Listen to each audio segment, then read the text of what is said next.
যে সমস্ত 2 টাকার ফকিরদের বাচ্চারা মিথ্যা রিপোর্ট করতে চায়,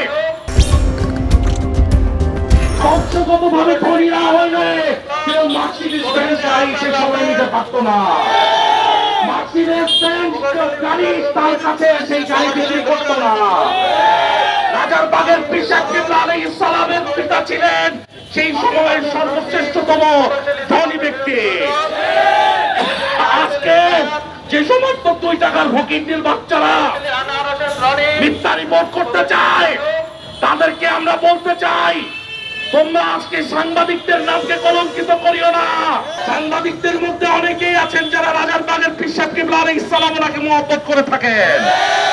আজকে সেই কলাবাগানের শিবির লিডার শফিক শাহীর রক্কারা শিবির জামাতি বদমাইশ, সে আজকে তথ্য সন্ত্রাস চালাচ্ছে। সে মুক্তিযুদ্ধের শক্তির পতন চায়, সে যুদ্ধাপরাধের বিচারের প্রতিশোধ দিতে চায়। পয়সা খাওয়া দালাল সেই শিবির জামাত শিবির রাজাকার শিপু, সেই আলাউদ্দিন আল আরিফ, আজকে তারা তাদের প্রোপাগান্ডা চালাচ্ছে। এনটিভি তার 1000 কোটি টাকার মামলা থেকে বাঁচার জন্য আজকে তার প্রোপাগান্ডা চালাচ্ছে। আজকে সেই সুনামগঞ্জের রাজাকারের বাচ্চা, তার বাবা রাজাকার ছিল, মা বোনকে ধর্ষণ করছে, ইজ্জত নষ্ট করছে, তার শখ মিটে নাই, তাই বাংলাদেশের বুকে আবার অরাজকতা করতে চাচ্ছে। সেই অরাজকতা করার জন্য আজকে মুক্তিযুদ্ধের সপক্ষে শক্তিগুলো, বিশেষত রাজারবাগ দরবার শরীফের বিরুদ্ধে তারা প্রচারণা চালাচ্ছে। আজ পর্যন্ত রাজারবাগ দরবার শরীফের কার্যক্রম চলতেছে 64 বছরেরও বেশি। এই 64 বছরে রাজারবাগ দরবার শরীফ বা দরবার শরীফকে মহব্বতকারী কোন ব্যক্তিবর্গকে কোন রকম উচ্ছৃঙ্খল কর্মকাণ্ডে পাওয়া যায় নাই।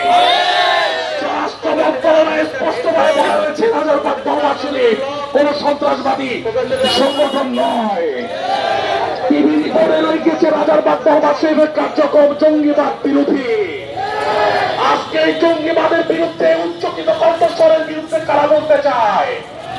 এরা 2004 সালে 21শে আগস্ট গ্রেনেড হামলা চালানো সন্ত্রাসী গোষ্ঠী। এরা হত্যা করেছিল খেজুর আলীকে, এরা হত্যা করেছিল আসাদুল্লাহ মাস্টার সাহেবকে, এরা হত্যা করেছিল চোরাকাপ্তা, হামলা চালিয়েছিল মুক্তিযুদ্ধ সপক্ষে শক্তিকে। রাজারবাগ দরবার শরীফ আইন মেনে সমস্ত কার্যক্রম করে থাকে।